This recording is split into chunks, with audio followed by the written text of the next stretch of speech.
መንተኖ አስያኬሴተ በእንተ ኩሉ ዘገበር ግዴታ። በስመ አብ ወወልድ ወመንፈስ ቅዱስ አሐዱ አምላክ አሜን። በሀገር ውስጥም በሀገር ውጭም ያላችሁ ሊቃውንተ ቤተ ክርስቲያን፣ አበው መነኮሳት፣ ምእመናን ወምእመናት የቤተ ክርስቲያን ልጆች እንደምን አላችሁ? እንደምን ሰነበታችሁ? እንኳን ለመስቀሉ በዓልና ለግሸን ደብረ ከርቤ ለመስከረም 21 ክብረ በዓል በሰላም አደረሳችሁ። ብዙሃን ማርያም ተብሎ በመስከረም 21 ቀን ለምን በኢትዮጵያ ኦርቶዶክስ ተዋሕዶ ቤተክርስቲያን ይከበራል? በዋናነት እንደሚታወቀው በዚህ ቀን በኢትዮጵያ ኦርቶዶክስ ተዋሕዶ ቤተክርስቲያን በሰፊው ድምቀት ምእመናን፣ ሊቃውንተ ቤተክርስቲያን፣ ሊቃነ ጳጳሳት ባሉበት ይህ በዓል ይከበራል። ስለ ሁለት ምክንያት ነው ይህ በዓል የሚከበረው። የመጀመሪያው ብዙሃን ማርያም ተብሎ የሚከበረው የሊቃውንት ስብስብ ነው። በ325 ዓመተ ምህረት እንደሚታወቀው በቤተ ክርስቲያናችን ታላቅ መናፍቅ ተነስቶ ነበረ። አርዮስ የተባለው ወልድ ፍጡር በባህሪ የመለኮቱ ብሎ በመነሳቱ ምክንያት ቤተ ክርስቲያናችን አናውጧት ነበር። በጊዜው የነበረው መምህር ተፍጻሜተ ሰማዕት ቅዱስ ጴጥሮስ የአርዮስን ክህደት ሰምቶታል። ትቤ ጥበብ ከመእኩን መቅድመ ለተግባሩ የሚለውን ምሳሌ 8 ያለውን ኃይለ ቃል መነሻ በማድረግ ወልድን ፈጥሮ ፈጠረበት በማለት አርዮስ የክህደት ትምህርቱን መንደር ለመንደር እየዞረ ሲያሰራጭ፣ በዚህ ምክንያት ቅዱስ ጴጥሮስ ስበው ከሆነ አትናገረው፣ ተናግረው ከሆነ አትርገመው ብሎ መከረው፣ አስተማረው። እሺ ያለ መስሎ ከሴቶች ዞሮ ከወንድ መኮንን መንደር ለመንደር በመዞር ይህን የክህደት ትምህርቱን ያሰራጭ ጀመር። በዚህ ምክንያት ቅዱስ ጴጥሮስ ከምእመናን እንዳትገናኝ፣ ከቤተ እግዚአብሔር እንዳትገባ፣ ስጋው ደሙ እንዳትቀበል ብሎ አውግዞታል። አማላጅ አጓዳጅ ልኮ ባካችሁ እኔም እንደተወገዝኩ እንዳልሞት እሱም እኔን እንዳወገዘ እንዳይሞት ብሎ ሽምግልና ልኮ እሺ ብሎ ቀን ቀጥሮ ሰዷቸው ሳለ ጌታችን መድኃኒታችን ኢየሱስ ክርስቶስ ለተፍጻሜተ ሰማዕት ለቅዱስ ጴጥሮስ የተቀደደች ቀሚስ ለብሶ ታየው ይላል። በትጋ ሌሊት አድሮ እንዳለ አበው ቅዱሳን ሊቃውንት ሌሊት በጽርዓት አያድሩምና በጸሎት ተወስነው ስለሚያድሩ በዚህ ምክንያት አንተ ጌታ ኢየሱስ ክርስቶስ አይደለህም አለው። አዎ።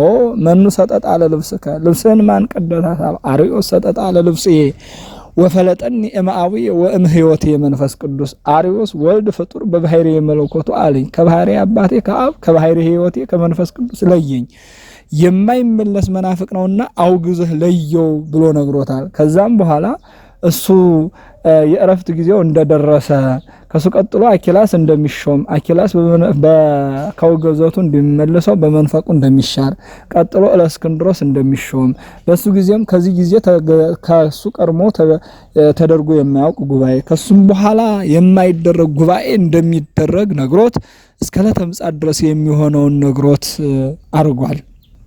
ከዚህ በኋላ ዲዮቅልጥያኖስ ጋላት የተባለ ሰራዊት ሰዶ አንገቱን የቅል ክንዱን የቅልቁል አድርገው ቆርጠውት ሄዷል። እሱም ለሰያፍ እንዲመች አድርጎ አንገቱን ሰጥቷቸው ቆርጣሳውሎም ፊቃሮ ቅድስተ ወመጣውሎም ክሳዶ ክብርተ ይላል። አንገቱን ዘንበል አድርጎ ሰጥቷቸው ቆርጠውት ሄዷል። በዚህ ምክንያት መተው ደቀ መዛሙርቱ አንገቱን ራሱን አንገቱ ቀጠጋ ቢያደርጉት አሰረ ምትረት እንዳልተገኘበት ሆኗል። ቀድሞ ጌታችን ኢየሱስ ክርስቶስ ሲቀመጥባት አግኝቶ ከጌታዬ ጋር ወንበር ተጋፍቼ እቀመጣለሁን ብሎ እሷን በቀኝ አስቀምጦ እሱ ሌላ ወንበር አድርጎ ከዛ ላይ ሆኖ ያስተምር ነበርና እንዲህ አይነት ክብር ሳለህ ተቀምጠህባት አታውቅም ብለው ከዛች ላይ አድርገው አጥበው ገንዘው እሱን ቀብረው ወንበር ያለ መምሪያ አድርምና አኪላስን ሹመውታል። ዛሬ ገና አዋቂ ብልህ ነገር ጠንቃቂ ተሾመ እያለ በውዳሴ ከንቱ እያቀመሰው መጥቶ መምህሩ ባልሆነ ነገር እንዳወገዘ ይታውቃለህ፣ መምህራን ደስ ብሏቸዋል እያለ ለመናፍቃን ልምድ ነውና ውዳሴ ከንቱ እያቀመሱ በለበጣ ንግግር ሰውን ማሰናከል የነሱ ልማዳቸው ስለሆነ እያቀመሰው መጣ። እሱም በውዳሴ ከንቱ ተታሎ በጓደኝነት ፍቅር ተጠምዝዞ አርዮስን ከግዝቱ ፈታው። ከውግዘቱ ፈተው። በዚህም ምክንያት በመንፈቁ ተቀስፏል። ለእስክንድሮስ ተተክቷል። ለእስክንድሮስም እንደዚሁ እያቀመሰው መጣ ይላል። እንደዛው መስሎ በውግዘት እንትን አውግዞታል። ከምዕመናን እንዳትገናኝ፣ ስጋው ደግሞ እንዳትቀበል፣ ከቤተ ክርስቲያን እንዳትገባ ብሎ እኔ ከወንድሜ ጋር አብሮ ከማደግ አብሮ ከመጫወት በቀር ሌላ ነገር አላውቅም። ቀድሞ መምህሩ ባልሆነ ነገር አወገዘኝ፣ ደግሞ ዛሬ አኪል አስፈታኝ፣ ደግሞ ይሄ ዛሬ ደቀ መዝሙሩ ባልሆነ ነገር አወገዘኝ ብሎ አማላጅ አጓዳጅ ቢልክ ከአዳራሽ ወጣን ከእልፍኝ ማን ያስገባዋል ብሎ እሱ እኮ ግዘት በድበ ግዘት ይላል። በውግዘት ላይ ውግዘት ጨመረበት ይላል። በውግዘት ላይ ውግዘት ጨምሮበታል። በጊዜው የነበረው ደጉ ንጉስ ቆስጠንጢኖስ ነበርና ከቆስጠንጢኖስ ሄዶ ክስ አቅርቧል። ተከሳሃል መምህር አለው ለእስክንድሮስን። እሺ አቅርበኝ አለው። አሪዮስ ቢፈለግ መንደር ለመንደር ሲያውደለደል ጠፍቷል። ለመናፍቃን መንደር ለመንደር እያውደለደሉ ሰውም ማሰናከል በቅሰታ ትምህርታቸው መብላት ልማድ ነውና በዚህ ጊዜ ምእመናን መጠንቀቅ ያስፈልገናል። በዚህ ምክንያት በኒቂያ ጉባኤ ይሁን ብሎ አዋጅ ነግሯል። ቆስጠንጢኖስ ደግኛው ንጉስ አሪዮስ ተጠርቶ መጥቷል። ለእስክንድሮስም መምህሩ የተናገረለት ትንቢት ስለደረሰ ደስ ብሎታል። ጉባኤ በኒቂያ ይሁን ብሎ ቆስጠንጢኖስ ማወጁ እቺ ኒቂያ ሰፊ ሜዳ ነበረችና ንጉሱን ከነሰራዊቱ ኤጲስቆጶሳቱን ከነማህበሩ አንድ አድርጋ ከታ ይዛ የምትገኝ ነበረችና በዚህ ጉባኤ ይሁን ብሎ አዋጅ ነግሯል።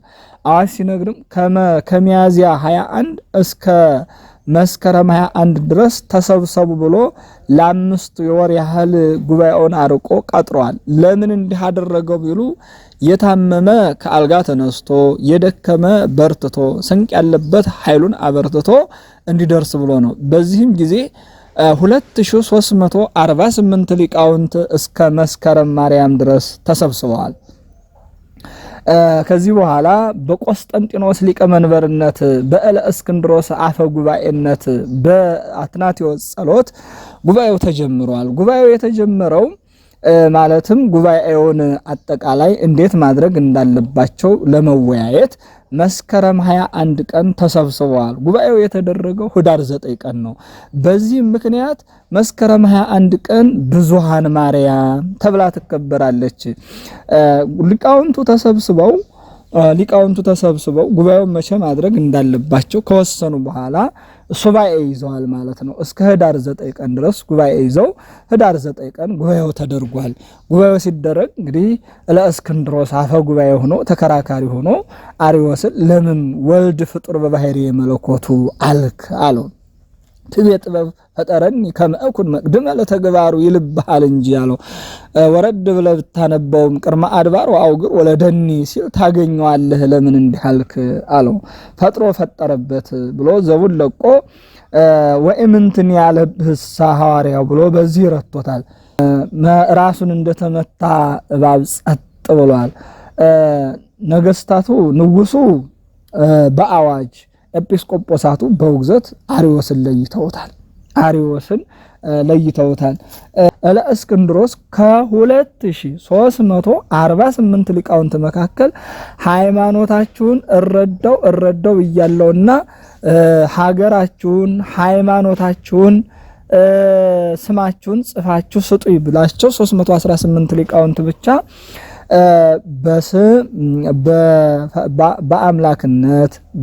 በአምላክነት በፈቃድ በመለኮት በአገዛዝ ይህን ዓለም በመፍጠር በማሳለፍ ከባህሪ አባቱ ከአብ ከባህሪ ሕይወቱ ከመንፈስ ቅዱስ ጋር አንድ አምላክ ብለው ተገኝተዋል። ሌሎቹ ግን የራሳቸውን ክህደት ኑፋቄ ጽፈው ተገኝተዋል። በዚህ ምክንያት ንጉሱ የ318 ሊቃውንት ሃይማኖት ትጽና ብሎ አዋጅ ነገረ። ሰላምን ቢሉ አንደኛ ጌታችን መድኃኒታችን ኢየሱስ ክርስቶስ 319ኛ ሆኖ ሃይማኖቱን ያቀና ነበረ። ካውኖ አሐደ ኤጲስቆጶስ አወፍዮም ወረቲተ ሃይማኖተ ነው የሚለው። ቆስጠንጢኖስም በግብር ሲያስፈልግ ያጣው ነበር ማታ ማታ፣ ቀን ቀን ግን አብሮ በቁጥር ይመለከተዋል። የእሱ ፈቃድ ቢኖርበት ነው እንጂ ብሎ 318 ሊቃውንት ደስ ብሏቸዋል። ሁለተኛ አራቱ ሊቃነ መናብርት ወንበር እዛው ስለነበር ማለትም የአራቱ ሊቃነ ጳጳሳት በዛ ውስጥ በ318 ሊቃውንት መካከል ነበሩና። ሶስተኛ አመክንዮ አመክንዮአቸው ከ12ቱ ሐዋርያት አመክንዮ ጋር አንድ ቢሆን በዚህ ምክንያት ከዚህ በኋላ መልአኩም አመክንዮ ሐዋርያትን አምጥቶ ከዚህ አንድ ሆነልህን ተቀበል ብሎ ቆስጠንጢኖስን በዚሁ መክሮት ተሰውሯል ማለት ነው። ንጉሱ በአዋጅ ኤጲስቆጶሳቱ በውግዘት አርዮስን አውግዘው ተለያይተው ከዚህ በኋላ ለቆስጠንጢኖስ ህንፃ መነኮሳትን ፍትሐ ነገስትን ጸሎታ ሃይማኖትን ግሩም ቅዳሴን ደርሰው ሰጥተውታል። እነዚህን አራቱን መጻሕፍት ማለት ነው። ማለትም ግሩም ቅዳሴን፣ ህንፃ መነኮሳትን፣ እንደዚሁ ፍትሐ ነገስትን፣ ጸሎተ ሃይማኖትን ይሄን አርቀው 318 ሊቃውንት ለቆስጠንጢኖስ ሰጥተውታል ማለት ነው። በዚህ ምክንያት 318 ሊቃውንት ተገኝተው እነዛ ሌሎችም ቢኖሩ መጀመሪያ ጉባኤውን እንዴት ማድረግ እንዳለባቸው ሱባኤ ለመያዝ የወሰኑበት የተሰባሰቡበት ስለሆነ መስከረም 21 ቀን በልዩ ድምቀት በኢትዮጵያ ኦርቶዶክስ ተዋሕዶ ቤተክርስቲያን ብዙኃን ማርያም ተብላ ትከበራለች። ይሁም የተሰባሰቡበትን እስከ መስከረም 25 ቀን ድረስ በማሰብ ቤተክርስቲያን ታከብረዋለች ማለት ነው። ሁለተኛውና ዋነኛው ደግሞ እንደዚሁ የድህነታችን መሰረት የሆነው መስቀሉ ወደ ደብረ ከርቤ የገባበትን ታላቅ በዓል የኢትዮጵያ ኦርቶዶክስ ተዋሕዶ ቤተክርስቲያን ታከብራለች። ይህም እንደሚታወቀው ጌታችን መድኃኒታችን ኢየሱስ ክርስቶስ በቀራንዮ በመልዕልተ መስቀል ተሰቅሎ ደሙን አፍሶ ስጋውን ቆርሶ ዓለምን አድኗል። 3 መዓልት 3 ሌሊት በከርሰ መቃብር አድሮ ተነስቷል።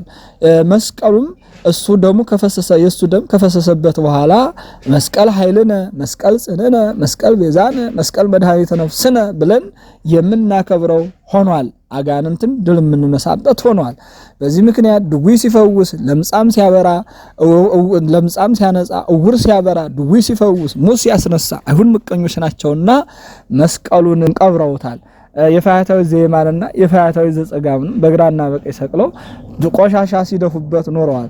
እንግዲህ ለ300 ዘመን ያህል መስቀሉ ተቀብሮ ሲኖር አርዮስ ከተወገዘ በኋላ በ327 ዓመተ ምህረት እሌኒ ንግስት የወለደችው ልጇ ቆስጠንጢኖስ በሃይማኖት ያሳደገችው መክራ አስተምራ ያሳደገችው ቆስጠንጢኖስ ከተመለሰ በኋላ ጌታዬ ኢየሱስ ክርስቶስ የተሰቀለበትን መስቀል ላስወጣ ቃል ገብቻለሁ ብላ እሷ በመናገሯ ምክንያት ቆስጠንጢኖስ ሰራዊቱን ሰጥቶ ሰደዳት።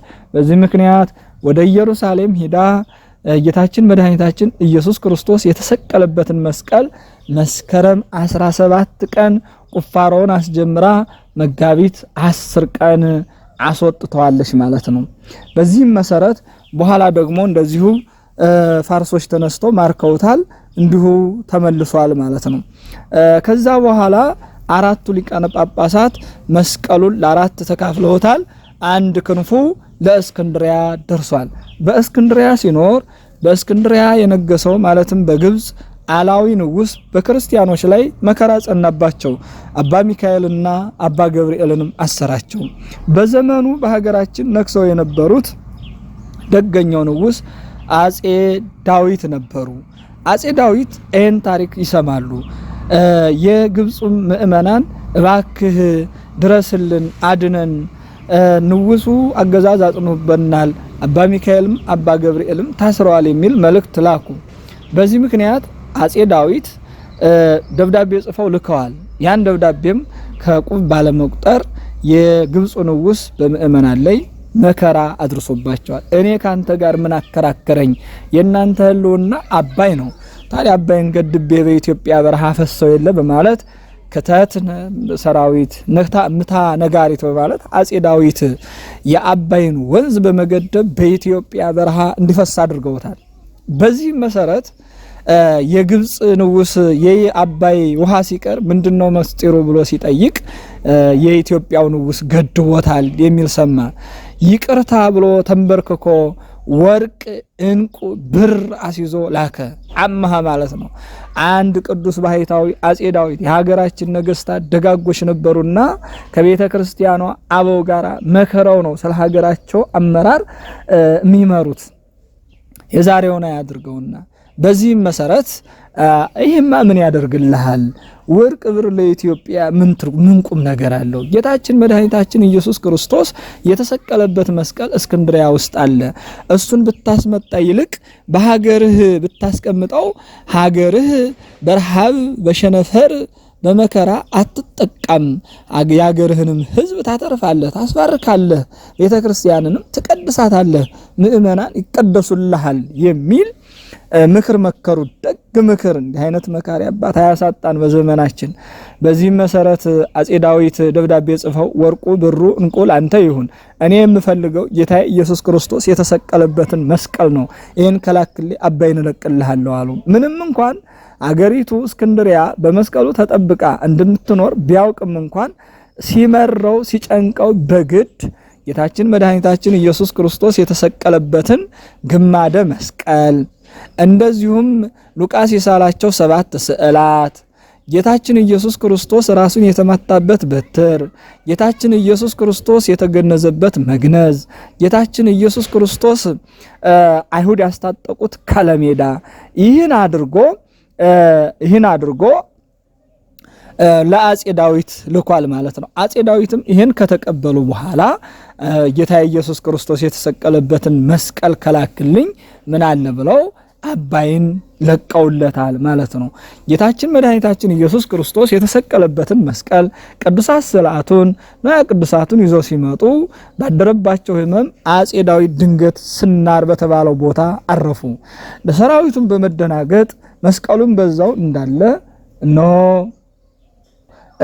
የአጼ ዳዊትን ቅዱስ አስከሬን ይዘው ወደ ኢትዮጵያ መጥተው ቀብረዋል። በሳቸው ምትክ ዳግማዊ ቆስጠንጢኖስ ተብለው የተተኩ ዳግማዊ ቆስጠንጢኖስ ተብለው የተሰየሙ ልጃቸው ዘርዓ ያዕቆብ በመተካት መልሰው ወደ ስናር በመሄድ መስቀሉን ወደ ኢትዮጵያ ይዘው ገብተዋል ማለት ነው። መቼ ወደ ኢትዮጵያ? መስከረም 10 ቀን መስቀሉ ገብቷል። ይሄውም ተቀጸል ጽዬ በመባል ይከበራል። ነገስታቱ መሳፍንቱ ለንጉሱ የአበባ ጉንጉን የሚያቀርቡበት በዓል እየሆነ ይከበራል ማለት ነው።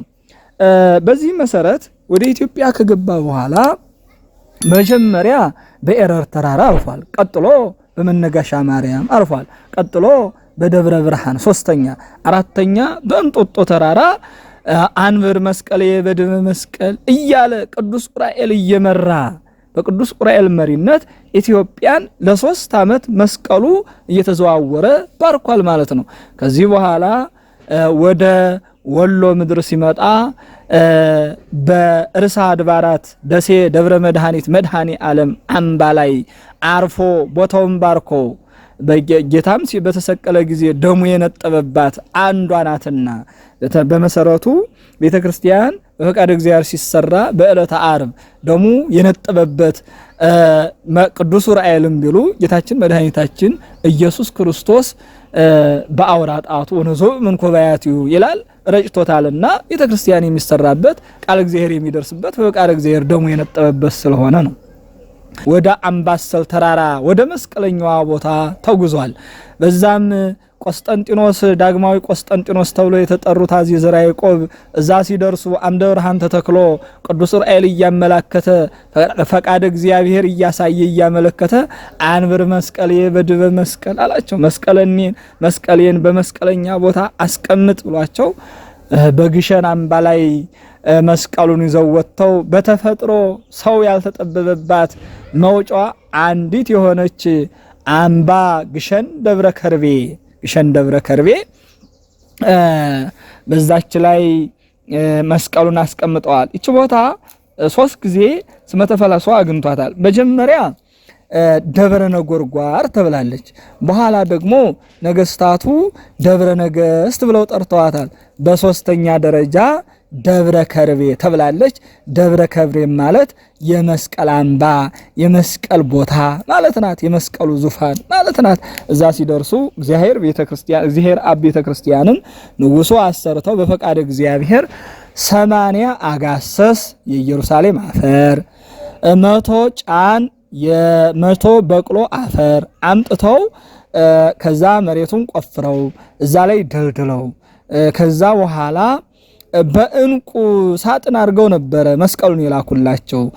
የእንቁን ሳጥን በሰንሰለት አድርገው አየር ላይ አንጠልጥለው የእንቁን ሳጥን በእንቁ ሳጥን፣ የእንቁን ሳጥን በወርቅ ሳጥን፣ የወርቁን ሳጥን በብር ሳጥን፣ የብሩን ሳጥን በብርት ሳጥን፣ የብርቱን ሳጥን በብር ሳጥን፣ የብሩን ሳጥን በብረት ሳጥን አድርገው በሚገባ አክብረው መስቀሉን እዛ ላይ አስቀምጠው ያን ልሾ አድርገው የኋላ ትውልድ ደፋር ነውና እንዳይደፍረው ቅዳሴ ቤቱን እንደዚሁ አስከብረዋል ማለት ነው። በዚሁም ጋር ተያይዞ የእመቤታችን የቅድስተ ቅዱሳን ዋልታችን፣ ሞገሳችን፣ ልብሳችን፣ የሕይወት መሰረታችን የሆነችው መድኃኒት ክርስቶስን ወልዳ የሰጠችን ለመስቀሉ ቀራንዮ መተከል ለክርስቶስ መሰቀል መሰረት የሆነችን ድንግል ማርያም ክርስቶስን በመውለዷ ነውና የሷን ጽላትም ግሸን አምባ ላይ እንዲገባ አድርገዋል። ዳግማዊ ቆስጠንጢኖስ የተባሉት ንጉሥ ዘርዓ ያዕቆብ ማለት ነው። በዚህ መሰረት ንጉሡ ተራራዋን መሃልሽ ገነት ዳርሽ እሳት ይሁን ብለው አክብረዋታል። በዚህም የበረረ ወፍ የሰገረ ቆቅ አይያዝባት አይጠመድባት፣ በድንገት ሰው የገደለ ቋንጃ የቆረጠ አይታፈንባት አይሙትባት ብለው አዋጅ ነግረውባታል። በጣም በሚገርም ሁኔታ ወደዚህ ቦታ በገንዘቡ በትራንስፖርት ተሳፍሮ ሂዶ የተሳለመ ኃጢአቱን ደሰም ይቀልጥለታል ብሎ ጌታችን መድኃኒታችን ኢየሱስ ክርስቶስም እንዲሁ በዚሁ ጊዜ ተገልጾ ቃል ኪዳን ገብቷል። ሁለተኛ በእግሩ ላቡን አንጠፍጥፎ እሾህ ወቅቶት ጋሬጣ ወቅቶት ሂዶ ጋሬጣ ቀዶት ሂዶ ቦታዋን የተሳለመ ኃጢአቱ ይሰረይለታል እስከ 7 ትውልድ ድረስ ትውልዱ ይማርለታል ብሏል። ያ ማለት ኦርቶዶክሳውያን ብዙዎቻችን ሳንጠራጠር ብናደርገው ቃል ኪዳን ነውና ይሆናል። ነገር ግን ብዙዎቻችን ስለምንጠራጠር ማለትም በውስጣችን ያለውን ኃጢአት የነጽቶ ይሆን አልነጻ ይሆን ብለን ጥርጥር ካደረብን ግን ተገቢ ስላልሆነ ወደ ምክረ ካህን ገብተን መጀመሪያ ንስሐ ገብቶ መሄድ ያስፈልጋል። ምን ጊዜም ቢሆን ሊረሳ የማይገባው ነገር ቢኖር ወደ ቅዱሳት መካናት ስንሄድ ውስጣችን ለካህን አስመርምረን ውስጣችን ነጻ አድርገን መሄድ መቻል አለብን። በቃ እንደዛ ሲሆን ነው ህሊናችን ነጻ ሆኖ ሲሄድ ተቀድሰን ተባርከን እንመጣለን። በዚህም ምክንያት ግሸን ደብረ ከርቤ መስከረም 21 ቀን ኢትዮጵያውያን በዓለም ያሉ ሁሉ መምጣት ያልቻሉ እዛ ሆነው ያስቧታል በዓሏን። እዚህ ያሉ ኢትዮጵያውያን ዘር፣ ቋንቋ፣ ጎሳ ሳይገድባቸው መጥተው የግሸንን አምባ ተረግጠው ከመስቀሉ በረከት ተካፍለው በእመቤታችን ተቀድሰው ተባርከው ስጋው ደሙ ተቀብለው ሁላችንም ተባርከን የምንመጣባት የተለየች በዓል የኢትዮጵያውያን ልዩ ስጦታ ማለት ነው። ስለዚህ ብዙሃን ማርያም ተብላ የምትከበረው በዚህ ምክንያት ነው። ኢትዮጵያ እንዲህ የተቀደሰች የተባረከች ሀገር ናት። የመስቀሉ አምባ ተብላ የምትጠራው በደብረ ከርቤ አማካኝነት፣ የታቦተ ጽዮን በክሩ ተብላ የምትጠራው በታቦተ ጽዮን አማካኝነት አክሱም ጽዮን እናስባለን። ህዳር 21 ስትመጣ አክሱም ጽዮን፣ መስከረም 21 ስትመጣ እመቤታችን ቅድስተ ቅዱሳን የመስቀሉ አምባ ብዙሃን ማርያም ተብላ በዚህ ምክንያት ትከበራለች። የቅድስተ ቅዱሳን አማላጅነት፣ የመስቀሉ ጠባቂነት፣ ረድኤት ለሁላችንም አይለየን። ሁላችንም ንስሐ ገብተን ስጋው ደሙ ተቀብለን የመንግስቱ ወራሾች የስሙ ቀዳሾች ለመሆን ያብቃን። አሜን። ወስብሐት ለእግዚአብሔር። ይቆየን። መንተኖ አስየ ኬስየተ በእንተ ኩሉ ዘገበ ግሊታ